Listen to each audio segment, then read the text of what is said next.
Greetings, Lott Carey family. My name is Dorielle Larrier, your host of the Lott Carey Wise Digital Couch, and it is a pleasure to greet you all on episode 57.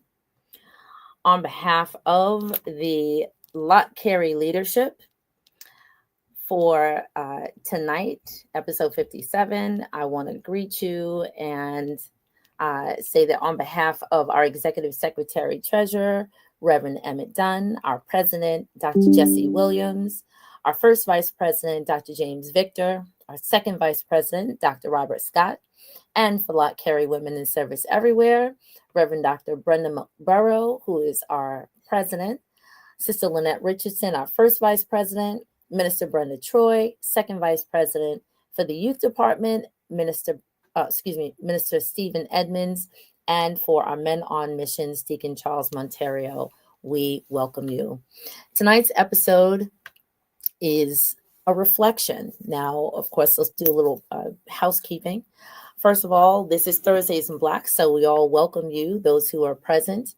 And if you've worn your black today, please go onto our Lott Carey Wise Salt Facebook page and snap a picture and let people know that you are in support of making sure that gender-based violence is eradicated. And so today is the day that we celebrate with ecumenicals around the world to bring awareness to the fact that we need to do our part.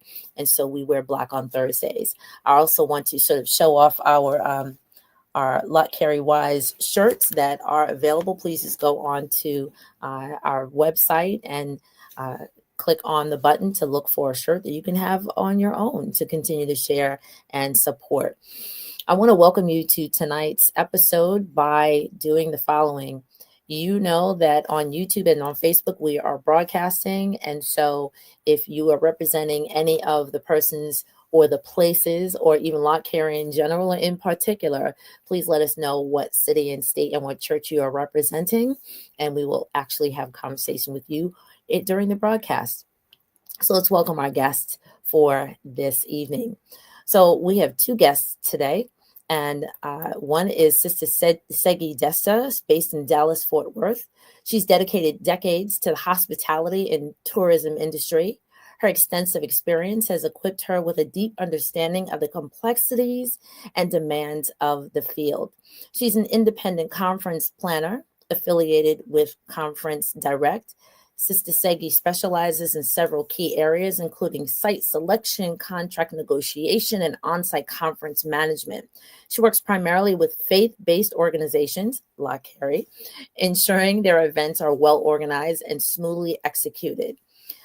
Since 2011, Sister Segi has been a proud partner of Lott Carey, providing comprehensive planning services for the organization's domestic and international events. And a commitment to and attention to detail have supported the success of numerous conferences and gatherings. Now, that's one part of our trifecta tonight. The other part of our trifecta tonight is Reverend Dr. Cynthia Turner Wood, who's celebrating her 20th year as the senior pastor of the Dayspring Community Church in Lanham, Maryland. She's also honored to serve on the board of Lott Carey. Her passion for missions was stoked while participating in the Lilly-funded Pastoral Excellence Program, Team 8. She also recently served as one of the 3 team leads for the Thriving in Ministry program for female pastors.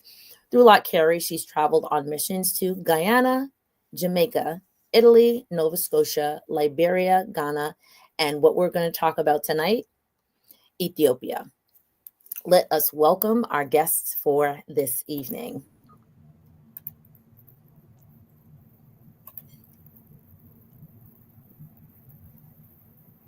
Okay, here we go. Good evening, ladies.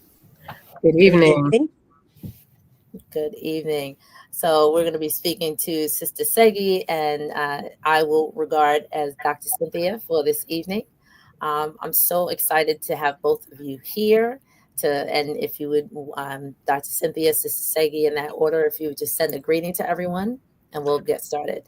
Absolutely. Good evening, everyone. What a delight it is to be here. And I say that not just being polite, but, in our travels, we jokingly say, We collect all these photos and all of these experiences, and we bring them back, and really nobody wants to see all of our pictures because we get hundreds of them, and nobody really wants to talk about it as much as we want to talk about it. So this is a unique honor tonight to be able to share with everyone. I'm delighted to be here. Thank you for the invitation. Good evening, and I am just very, very excited to be a part of this opportunity to talk about the recent visit to Ethiopia. And I second everything that Dr. Cynthia Turner said. And then in addition, I am originally from Ethiopia, born and raised. So I am super excited and extra time for me to be honored to talk about my country, as well as the recent trip and all the mission work that Lott Carey is doing in Ethiopia. Thank you for giving me the opportunity. Mm-hmm.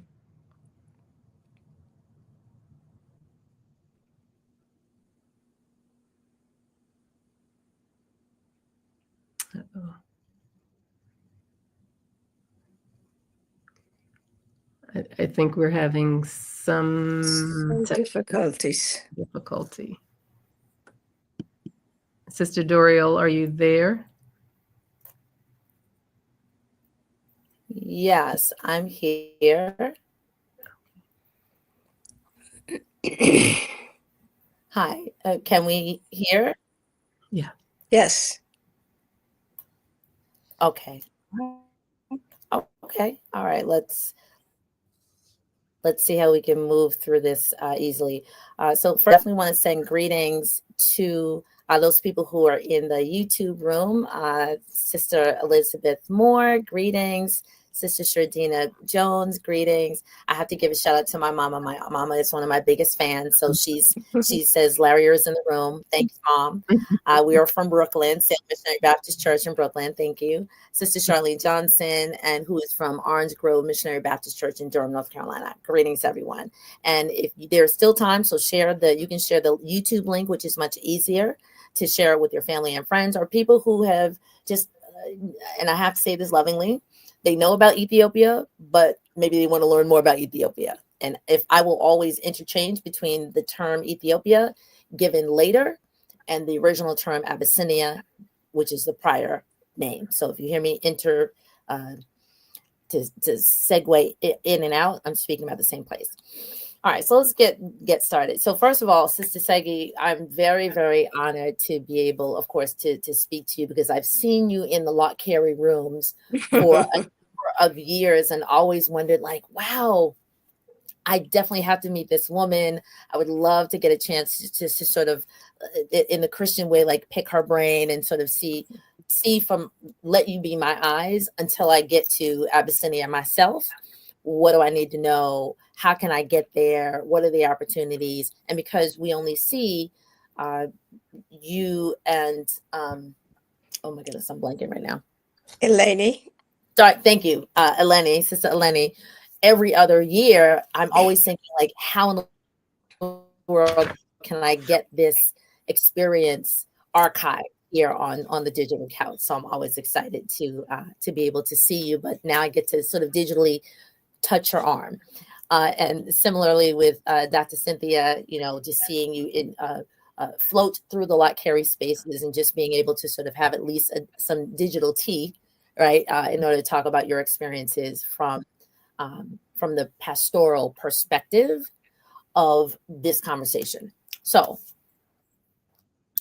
let's get into our questions. So because we are, of course, we're a mission organization and a faith-based mission organization, because there are some mission organizations that do global work, but they're not necessarily faith-based, but they're ethical-based. I wanted to touch on the foundation of our belief system and how we perceive our Christianity within the guise of African religion as it's taught, as we're taught, as it's coming from Europe. So actually, let me rephrase the question. So how can Christianity be considered an African religion if we were taught that it comes from Europe?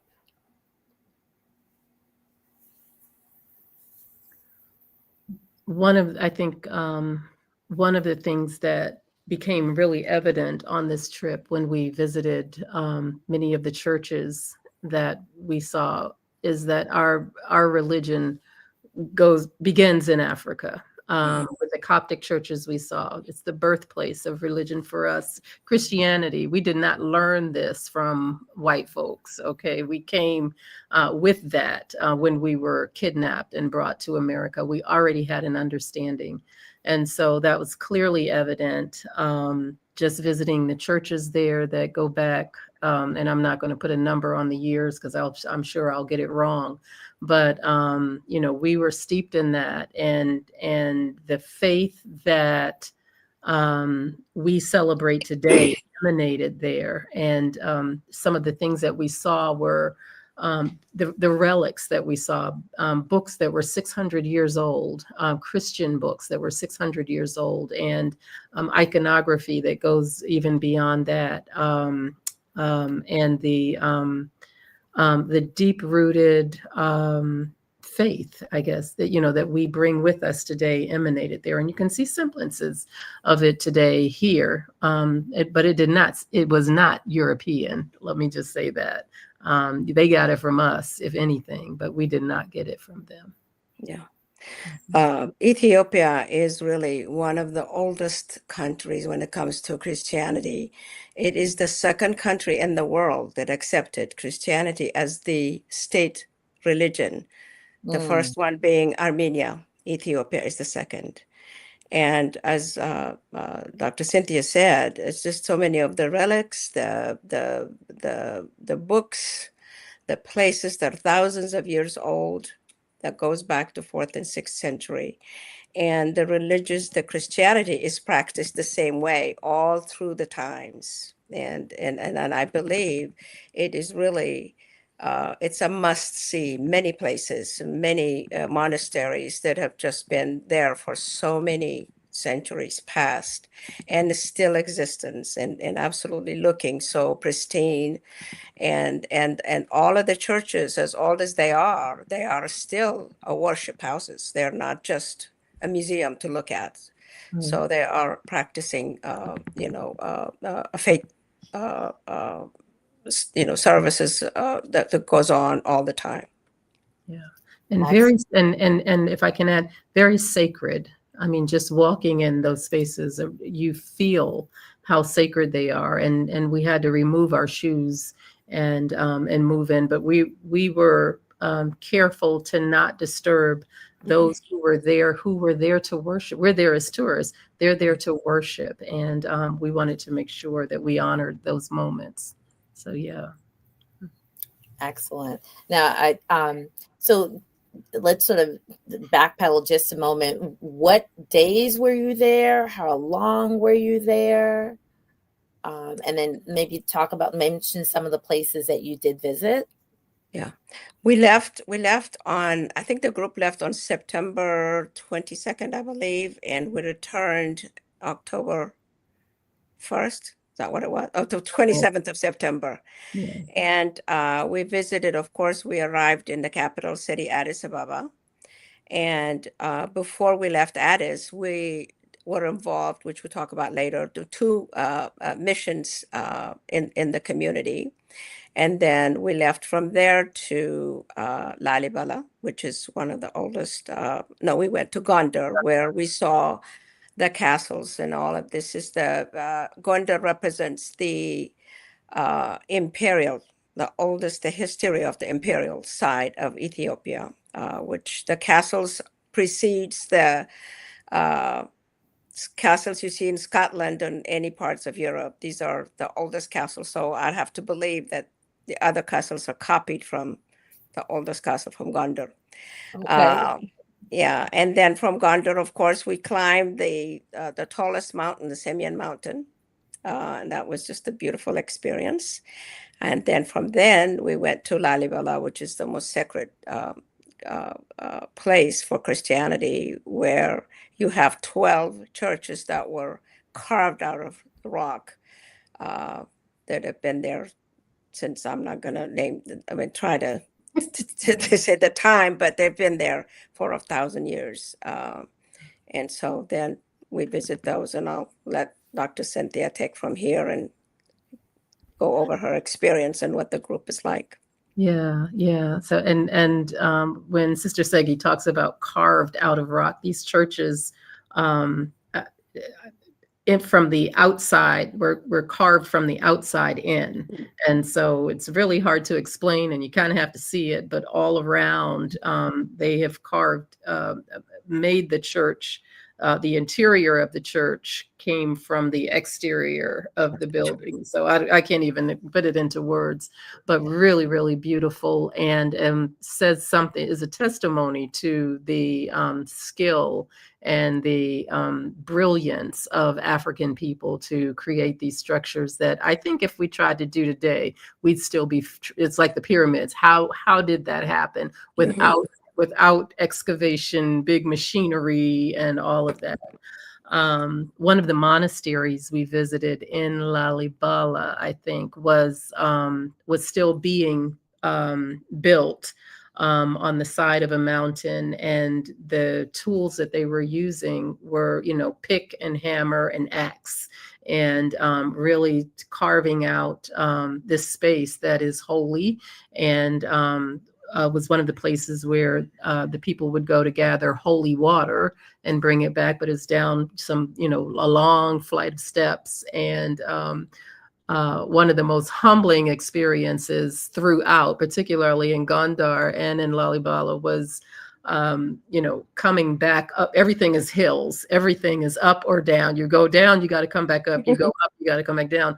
But it's the going up that is the challenge. And so one of the most humbling things is having someone who looks like they're 80, 85 years old go right past you while you stop every 10 steps to catch your breath, to get some air, because the air, the altitude is so high and the air is very thin, right. But they have no problem because they're, they do that every day, all day. So, but the priests who have dedicated their lives to serving in the churches 14, 16 hours a day, every day, and, taking small breaks. I did bring this, one of the artifacts. I don't know if you can see that, but cross. Beautiful cross.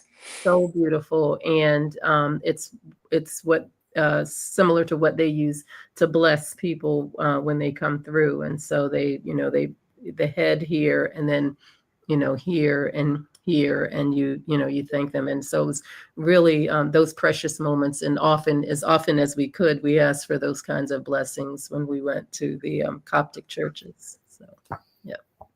Oh my goodness. I'm actually getting chills. I'm really getting chills. I'm getting chills. Yeah. I had I'm just thinking of a similar, I'll say sacred experience that I had sharing right before we hopped on, of going to Kemet some months ago, what people would now know as Egypt, and seeing similar sacred spaces and knowing that it's not like, I'll say like an us versus them. It's both and, right? That was us prior to the us that we know from the text that we traditionally have in our pews, and making the connection and seeing the rituals that are literally centuries old that we take only a snippet of today. And so as you were just speaking about how the priests are, doing their sacred work for, as you said, 12, 14, 16 hours a day. And of course, I'm reminded of, can you not wait with me but for 1 hour? Right. Terry, just a little while. Yeah. Just a little while. Okay. And right. And are they sitting on, on cushioned pews? Right. How about that? Right. They may just be sitting, maybe they're sitting on a carpet, depending, I'm not sure, what it looks like there, but, that the practices that we have that again are like little snippets of what they do on a daily basis, on a regular basis. Sometimes we're thinking, man, I gotta go to church again this week. I've already been once. Why do I have to go again? Yeah.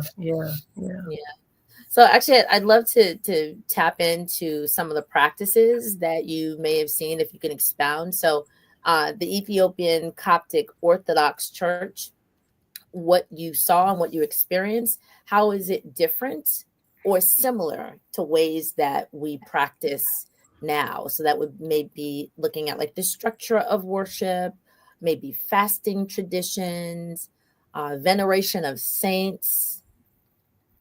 Let's sort of dive into some of those practices or rituals that we actually still practice today. One of the interesting things, you talk about the level of comfort in worship. One of the churches that we visited, we were, and Segi, you'll have to help me with the long cane-like sticks that were there, because it's actually the priests who sit and the congregation who stands, and they have these crutch-like wooden items that when you get tired of standing, because the standing can go on for a while, you take one and put it under your arm and you lean on that as to hold you up while the service is going on. So I don't know how long that would last here in the United States. Yeah, the service really is about easily could be to 2.5 to 3 hours, and you are standing the whole time barefoot. And you there's 2 times during the service, during the mass, that the priest would call in for you to kneel down, and that's the only time you really are off your feet. And at that time you are really down, on your knees twice right before the communion service. The stick that she's talking about is a long standing stick, and it has it's a symbol. It's a symbol of a cross, and sometimes it's a horn of a ship in that, where it's like a T, so you hold on. So that is your, to lean on to stand, the whole time through service. It is also sort of like a musical instrument in a way, where when the priests are, giving the time when they're singing, it is used to, they move it back and forth as with the music, back and forth, and it's absolutely beautiful to see. Our group did not get a chance to really actually be in the church service, so they missed that opportunity. But that is what that is used for. And then the church service is like, you have, when you walk into the church, you have the main room where the congregants would be standing there during the service. Then men and women are separated. The men are sitting on the left and the women are on the right. And then you have one step in front of you is the Holy of Holies place, where every church, or every Ethiopian church, would have in the Holy of Holies room a replica of the Ark of Covenant. And so during the services, the priests are inside and no one is allowed to go in except the priest and the deacons that are doing the services. So they're preparing for communion, and the whole mass would be conducted from in there. But every now and then the priest would come out, making the rounds and doing the chalices. And, so that goes on as a very beautiful, beautiful service. So this is two sections of the church. The first church is where the congregants would be there for the service, and then the inside of the church is sacred, and no one is allowed to go in. And we had to be careful. Women had to have their heads covered, so we Covered, wore the scarves around our heads the whole time. And we weren't able to attend a full service, but what was also very beautiful was even when the full service wasn't going on, every church, I think every church we went to, there were still people who came to pray and Yes. to to have their moments, and whether it was 9:00 on Sunday morning or not, we just don't do that here very much. Let me say, at least not in the Baptist tradition. I'll limit it to that. But anyway, I thought that was really beautiful as well. Worship was not limited to 2 hours on Sunday. Not at all. Yeah, you're right. That's a good point. Mm-hmm. So I think the only time I'm going to go back to one of, let's say, one of the ritualistic practices of the of the priest sort of preparing the sacraments or getting ready to distribute, and how the priest goes into excuse me, from what you're saying, let's say the Ark of the Covenant, or like a smaller room. It's the room is called the holiest of holy space inside. Okay. Yeah. I think the only time I've seen something similar is by going into a Catholic church. Yes, there's similarity there. Like maybe right off of the main podium, if you will, or the pulpit, and there's like a little room, and they would go get the sacraments and bring out. Very interesting, very interesting. So the reason also why I'm asking these questions as like delicately as I am is because people will either ask or say or presume or make some generalizations, again, thinking that anything prior to coming to, let's say, through Europe into the Americas is something very antiquated, like not even remotely connected. And so I definitely wanted to have this conversation to say that, yes, something centuries old, we still have some remnants, literally and figuratively, of something that's prior to Europe. Yeah. I have to mention one of the things that inside those most beautiful and very sacred spaces and ancient spaces that jarred us and really upset us to some degree is that there are paintings and artwork that are European. Some of them, yeah, and some European, some Asian, and we were like, where does this come from in the midst of Africa, and all of that? And so, go ahead. Mm-hmm. Yeah, it's unfortunate when I looked at the paintings, like for example, that small church that we went to in Gondar that has all of the painting that was really done many centuries back. Everything is depicted that looks like us, like the Blessed Mary, baby Jesus. Everything is black with the beautiful curly hair. Mm-hmm. And I think what happened is, through the years, as the missionaries start coming into Ethiopia and teaching, the artists that are painting, the way they're painting starts changing and literally begin to whitewash in a way, for a lack of a better word. So that the painting you see in most recent years are more Eurocentric than the older ones. So it's unfortunate. So it's a mix of both, but that's the only way I can explain it, is the missionary influence changed the way that the artists were painting the images that they see.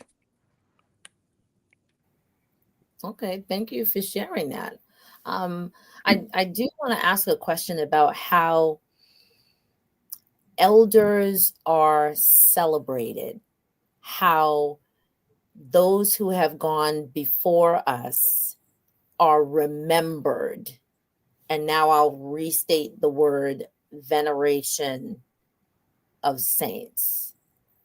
Because if I just mention how, I don't see, let's say, the priest or the minister stepping away, or the presence of the holiest of holies, or an Ark of the Covenant, a physical replica being in, and where I can only speak of Baptist churches, and I'll speak of the one that I'm in, but that I see it in some Catholic, edifices. I'd like to know what examples of veneration of saints, of veneration of elders, of remembering, of setting up altar, if you will, which is literally just a place to give honor and respect to someone who has come before you that has done some good work. So what type of evidence did you see or did you experience?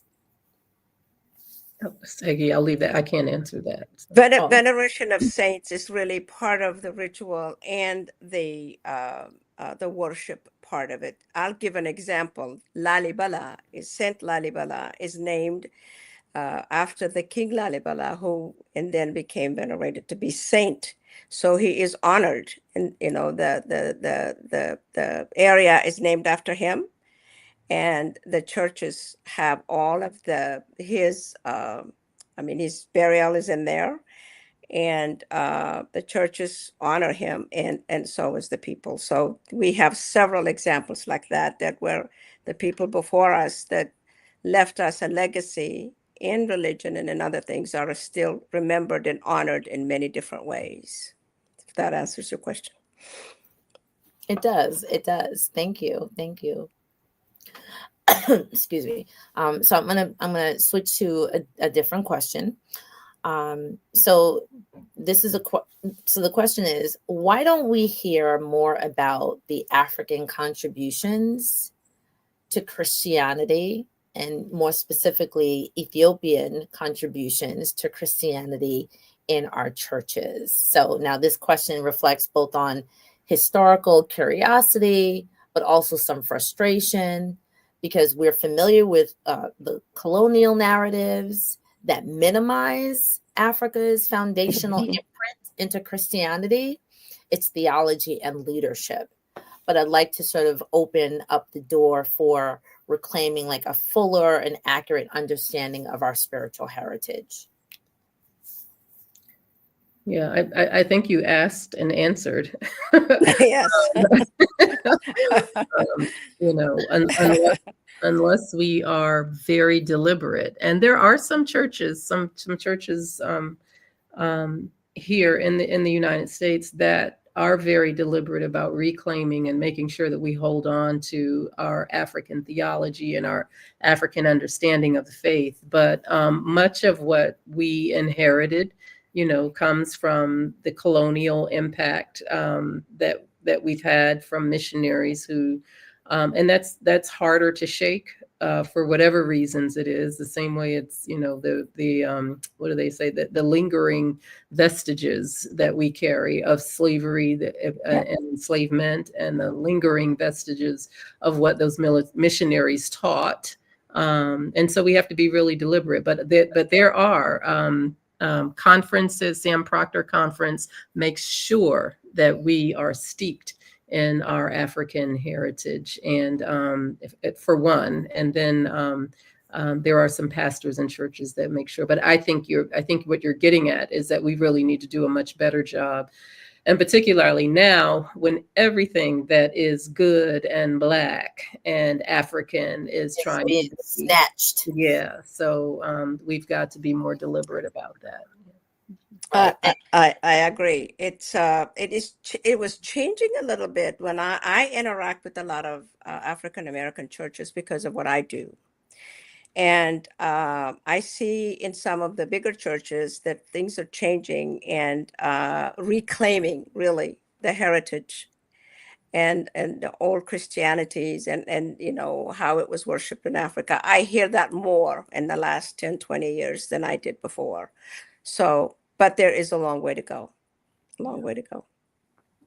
And that's why I was extremely excited when I heard that you've just returned. I said, "Oh, this is perfect. It's perfect on a number of different levels." Yes, this gives us an opportunity to not be gatekeepers, right? And so, yes, we do. There is the Samuel Proctor Conference. There are some churches. I'm looking at two people right now. I think Otis Moss. In Chicago, Trinity Baptist in Chicago, and in Memphis, I'm blanking on that church as well, but one who is who carries he doesn't say unapologetically Black, but which is Trinity's, was Trinity's, I don't know if it still is, and unapologetically Christian. But I think I should know his name because we serve on the board together of Woman Preach. But he calls himself the Blackest Church in Memphis, I think, and I'll look it up. Yeah, but yeah, there are many. My brother Anthony Bennett in Bridgeport is also one. In Brooklyn, Johnny Youngblood's, Dr. Johnny Youngblood's church, the one he used to pastor, and I'm sure the one that he pastors now. So there are some, but I think to your not point, enough. there's not enough, and we've got to do a better job, and we're called to do a better job even now. So right. Yeah.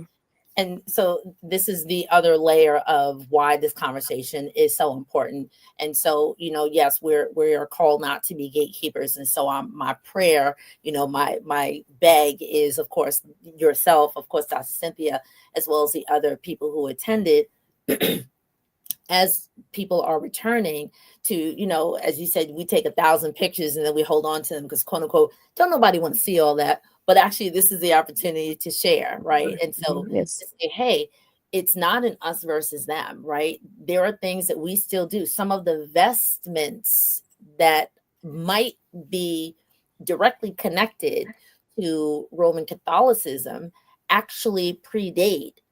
And there is evidence from looking at the Coptic Church. But do we say Coptic Church? Do we look at the Coptic cross and say, oh, this is actually predates, the Roman cross, like all of that? And you don't necessarily need to go to seminary for any of that, right? But just to continue to share some of the practices, some of the examples of sacredness, and that it's not relegated to what media says African spirituality is in its totality, being something that we should look down upon. Because if we walk into a number of spaces, I won't count, nor am I going to give like a percentage, but if we walk into a number of spaces and we say, African spirituality, African tradition, the first thing that will still come to most people's minds is something not that you may have experienced when you were, in Abyssinia, right? And so I'm trying to just provide more opportunities for most of us here, let's say on this mainland, that we are connected to something greater that started centuries ago and not just 2,000 years ago. From the stories that we're told, number one. Number two, that there needs to be an embracing and a reimagining of missionary work. Yes. And I'm not afraid to get in trouble for this, but there should be a reimagining of missionary work.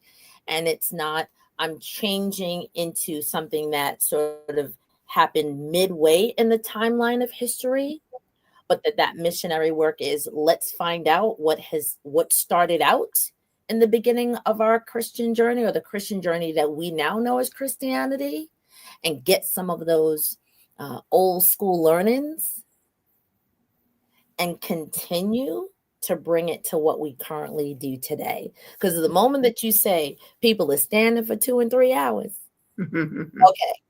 okay, right, that's a whole like, wait, what? And the priest. Yeah, but even beyond that, I think we have to be careful to not allow others to take from us what we know to be true, right? Yeah. So ancestors, right? If you take that over into other religions, or not even other religions, other cultures, and we start talking about the ancestors and how our ancestors may still be interacting with us today, then they would tell us that's demonic. They would claim that. That's why I said at the beginning, the spirits would be, don't mess with that kind of stuff. Whereas, those of us who know that we know that we know, and that's all we can, we just know, right?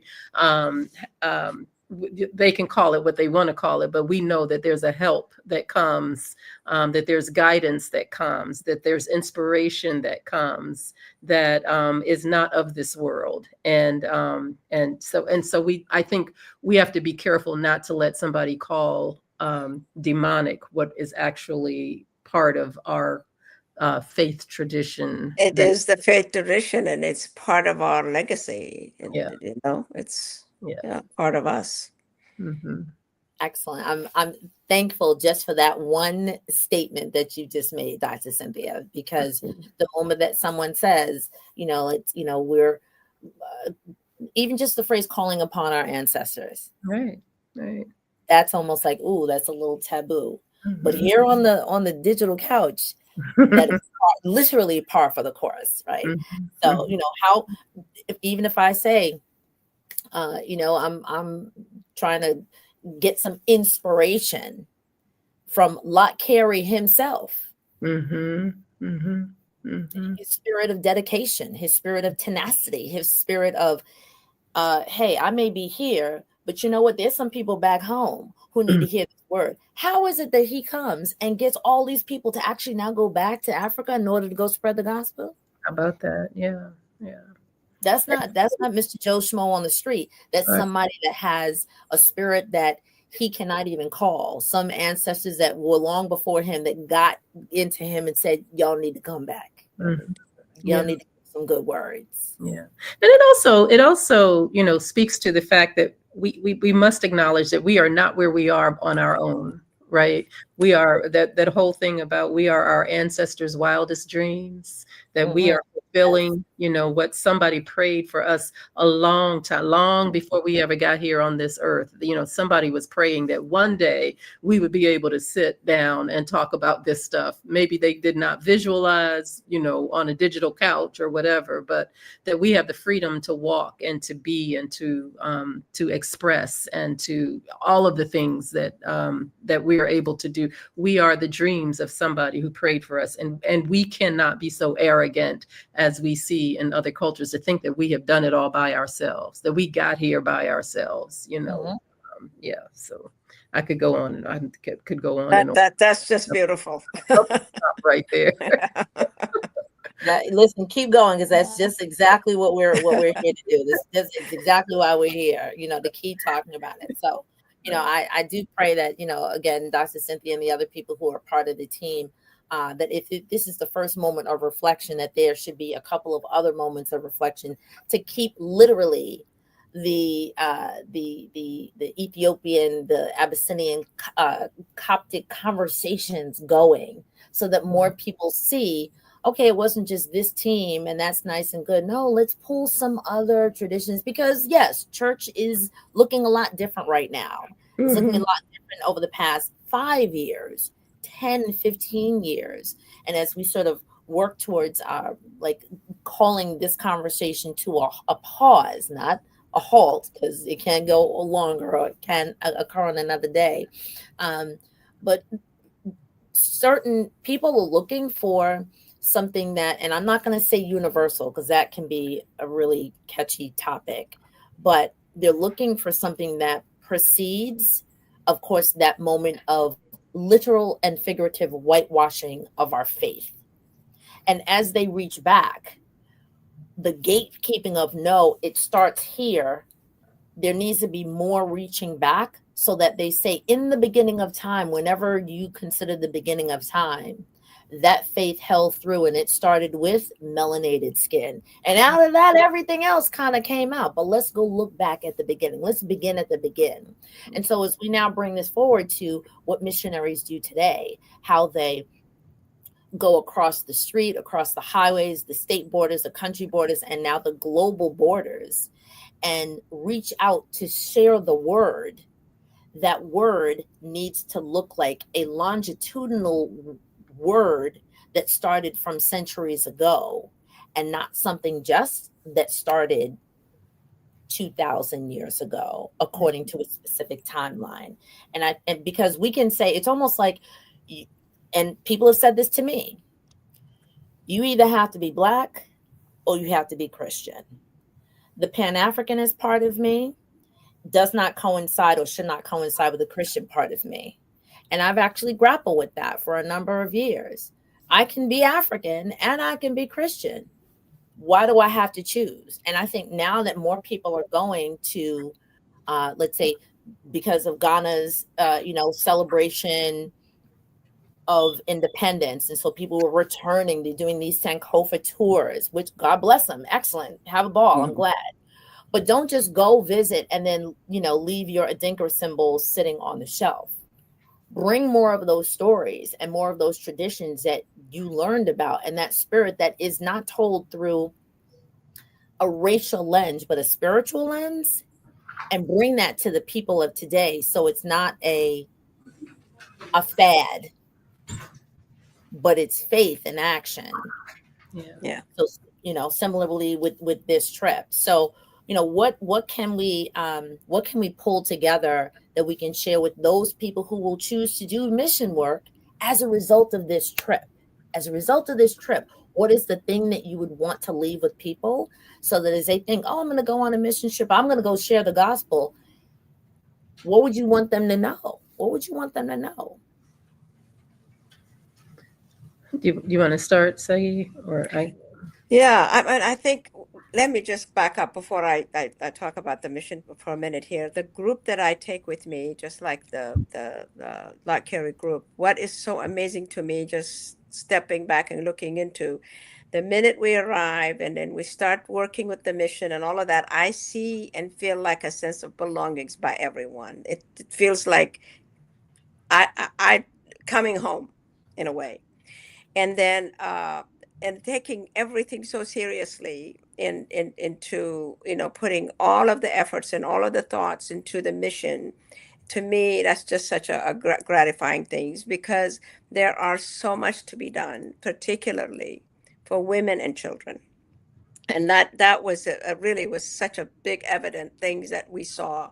The children needs us, the women needs us. These are single women all over Ethiopia, the countryside or the capital city, that either they had a child because they were violated, or the father is not around for one reason or another. So that is the biggest needs that we as women can focus on and help and lift our sisters up and make sure that they're not separated from their children because of the condition of the way they live. They're sometimes, most of the time, they're on the streets, and there are organizations that bring them in and create opportunity for them to be empowered to get jobs so they can keep their children. If not, the children are taken away. The children are taken away, either given to somebody within the country or shipped away and adopted.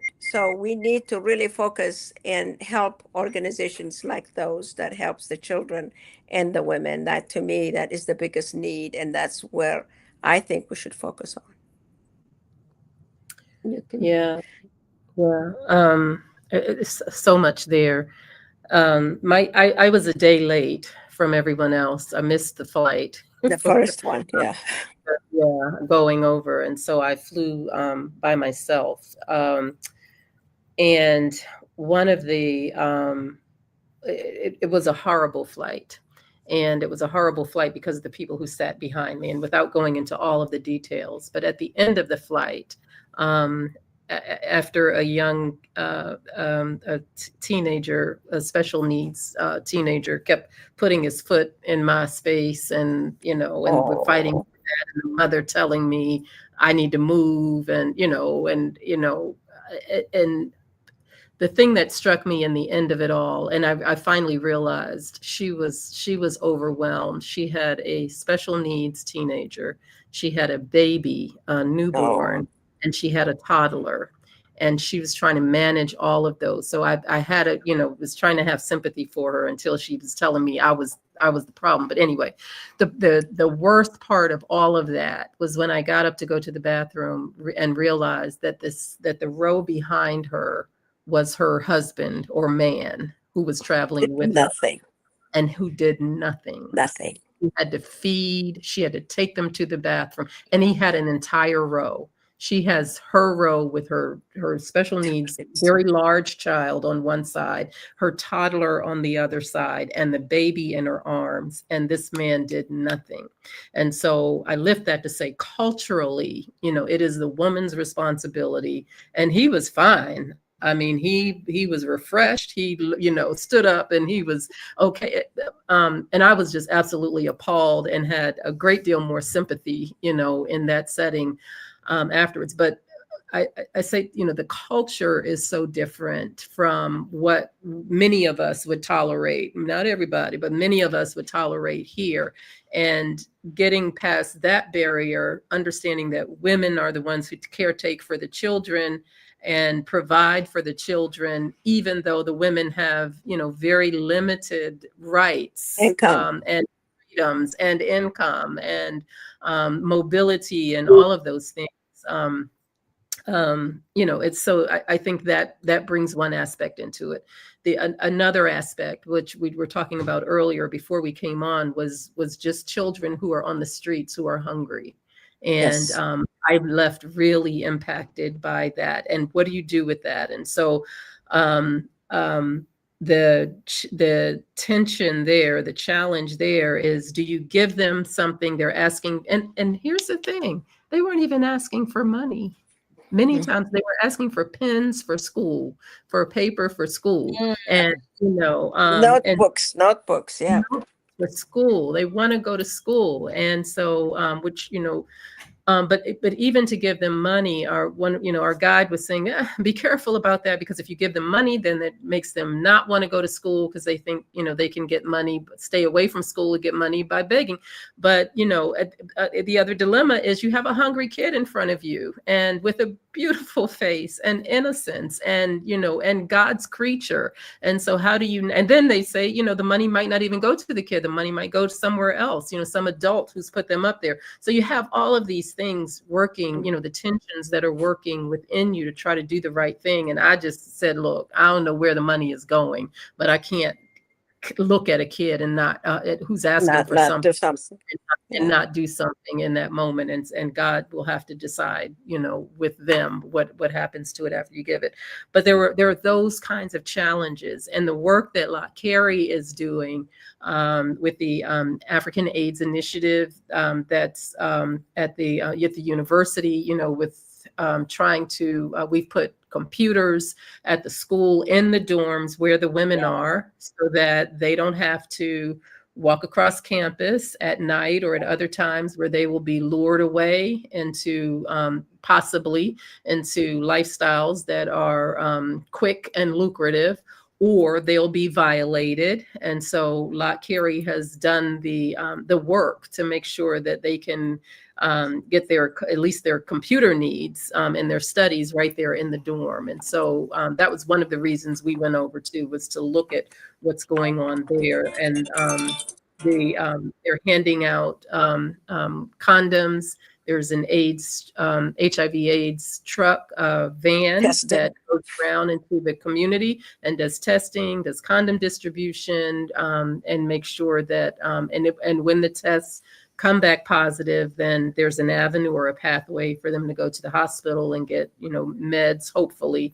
But that's the important work. We're trying to do something to intervene, so that whatever level of intervention that we can do to help alleviate some of the problems. That's why one of the reasons why we were there.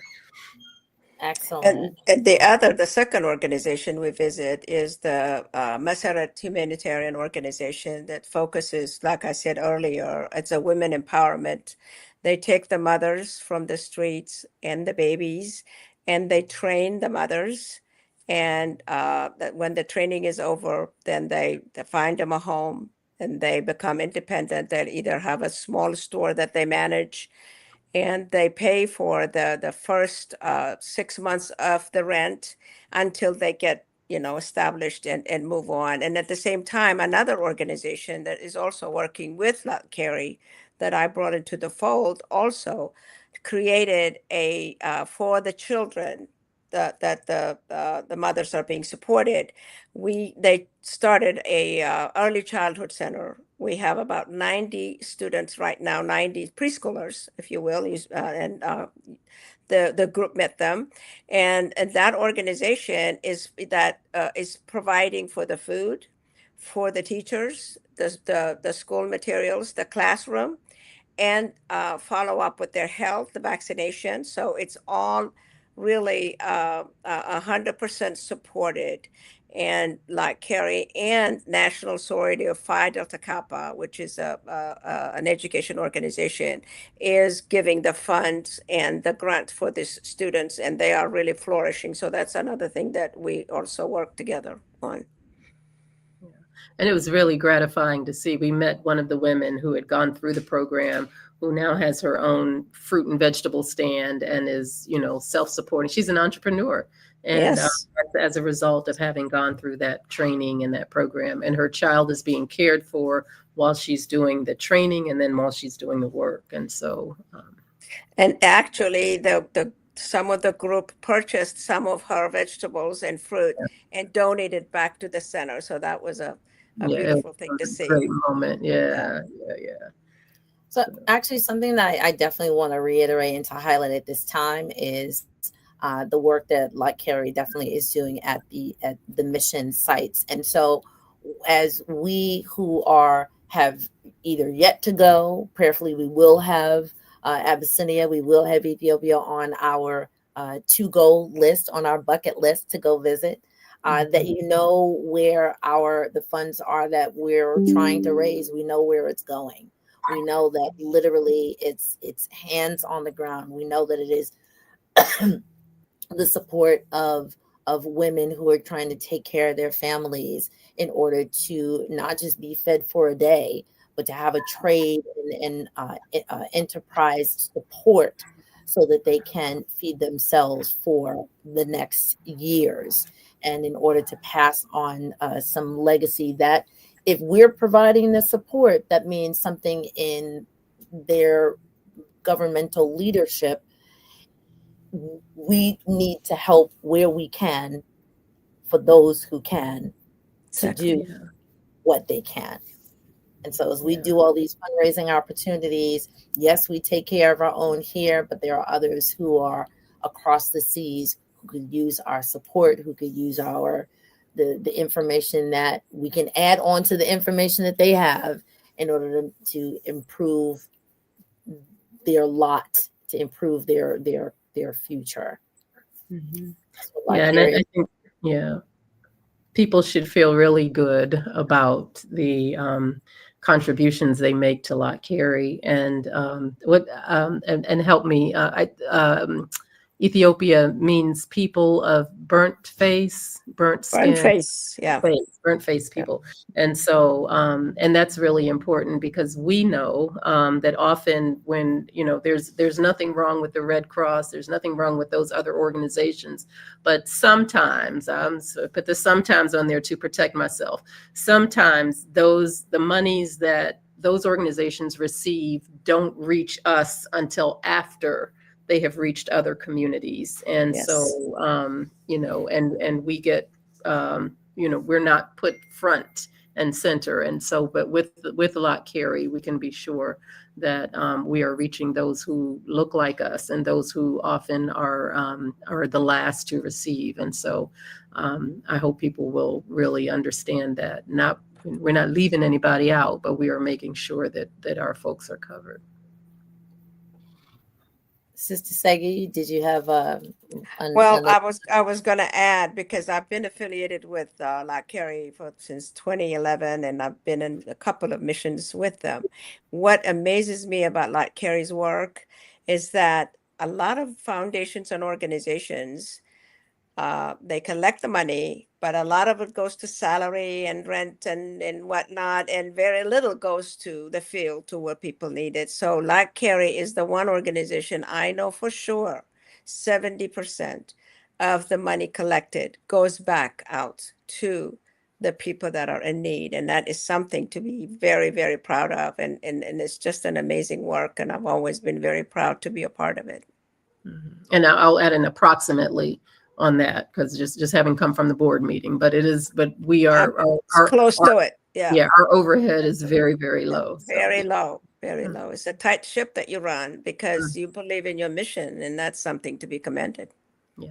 And some of the hardest working staff around. So, Amen to that. So as we are, wrapping this conversation up just for now, because I would love to have another one, because I want to know, Sister Segi, when is the next trip?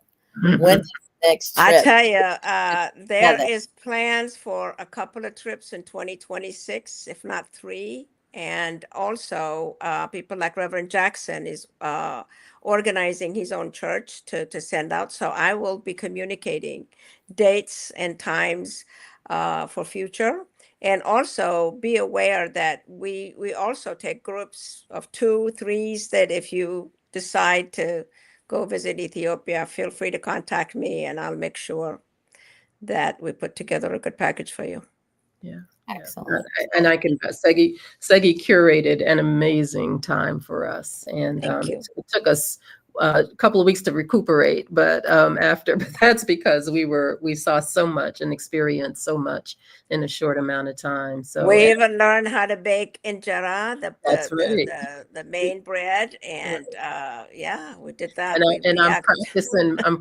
You practiced the dancing. My dance. I can't. Eskista. Yeah. Oh, right. The shaking of the shoulders. I can feel it. I just can't do it. But That's great. That was great. But it was great. Yeah. Let me just say too that there's nothing like seeing it and tasting it and smelling it and feeling it for yourself. I mean, hearing others talk about it is one thing, and you get, but actually feet on the ground and experiencing the people. Right?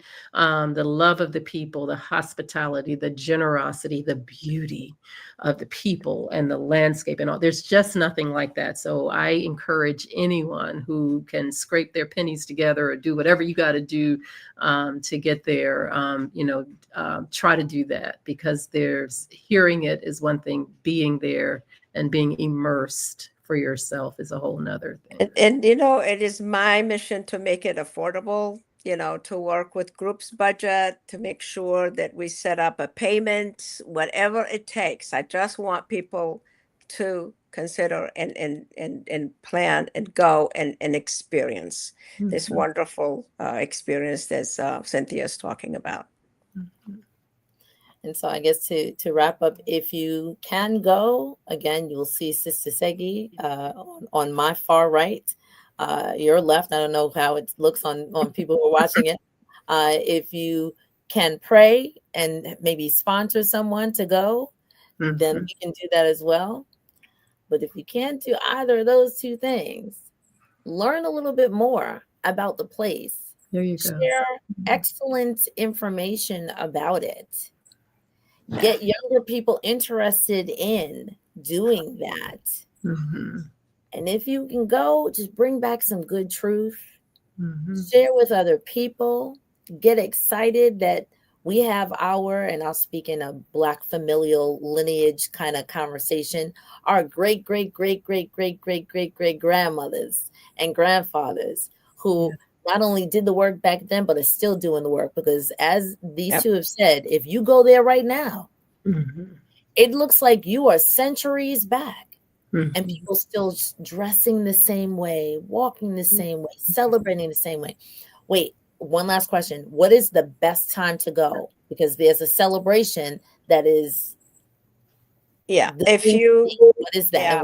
If you really want to celebrate big Christian holidays, of course, the Orthodox Easter is a great time to go. Christmas is in January. So January, if you leave December, right after Christmas, and then stay through Christmas, that's the best time. Weather is in your favor. It's really lovely. So the best weathers are, I would say, September is a new year. That's a celebration of New Year. So September through March is the best weather. April and May are okay. They get to be a little warmer in some areas. June, July, and August is a rainy season. So, it's great to see, but you may end up with a lot of rain and be disappointed. So, I would say September through March is a great time. Yeah. And if I can add just one more piece, they're out in Gondar and Lalibela, we saw what we were calling the pastoral scenes, which felt like you were in biblical times, people walking with animals, the clothing and all of that. However, Addis Ababa now, let's be clear, there are skyscrapers. It's as modern as it can be. It's as modern as it can be, and the Adwa Museum. Yeah, Adwa Museum is awesome. I mean, there's a dichotomy. I just don't want to give one image because there's both and. Addis Ababa is also the city with the largest concentration of embassies of the world, because the UN economic office is there, and also the African Unity, the office is there. So because of that, it's definitely a very international place where you see people from the world. And then, as Cynthia said, it's very modern. Airport lots of people speak English. I mean, it's a lot of great things to see and do. So you have the modern one way, and then you have centuries back. So you really see. And then you have the bus driver on the tour. I'm sorry, Segi. You have the bus driver as you're going along saying, we're going to pull over for a minute to see if anybody needs to visit the bush. Okay. That's right. So you come back appreciating every time you have a hot shower, every time. So you got both. So just thought I'd throw that in there. I love it. That's a good one. So, folks, thank you so much for staying. Thank you for having us. Thank you for sharing. Again, we want to expand. We know that, again, every other year we see our different mission partners coming from different parts of the world. But I definitely wanted to give sort of an interplay of what the experience is, the missions that we do support, how we are coming alongside, people in different places and spaces, and the real work that's happening outside of the convention time. And that's the whole purpose for the Digital Couch. As we're celebrating 125 years of the women doing their service work everywhere, we wanted to make sure that we captured the essence of part of what we do, which is to go literally on a missions trip to see, to serve, to shadow, and to learn from. We're not going to teach, we're going to learn. We're going to learn. We go to get taught by our mission partners across the sea. So God bless both of you. Thank you. I'm sure there'll be some additional questions or comments that'll be floating in the YouTube chat, in the Facebook chat. And as we can, we'll give some other responses to them. Ladies, your final words, and then we will close out. Let me just say thank you so much for this opportunity. Again, we do these things and having moments to share. I've shared it with my church, and now I get to share it with Lott Carey people. And so it's really an honor to be asked and to be able to share this time with you. So thank you. And I say the same thing. Thank you so much for having me and to give this opportunity to share. And I am a proud Ethiopian American that love to take people anytime, any month that want to go. So amen.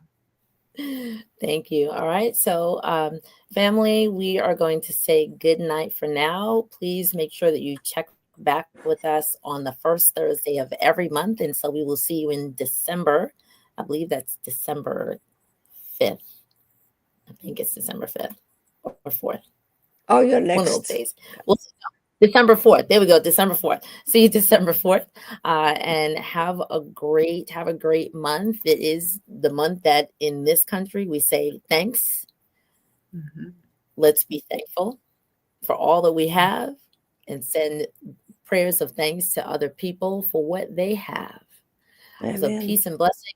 And I'll see you all in a moment. Let me just give one last call. So Sister Segi and Dr. Cynthia, see you in a moment.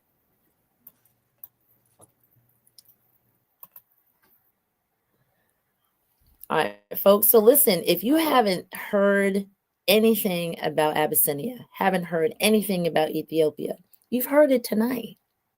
As you are planning your next trips, as you are planning your next excursions, even if it's a family reunion, if it's your retirement party, if it's on your bucket list, please add Abyssinia. Please add Ethiopia. Please add this place so that you can get a little bit more history that is probably actually not being taught in most schools. But let's reimagine the stories that we've been told. All right. Peace and blessings.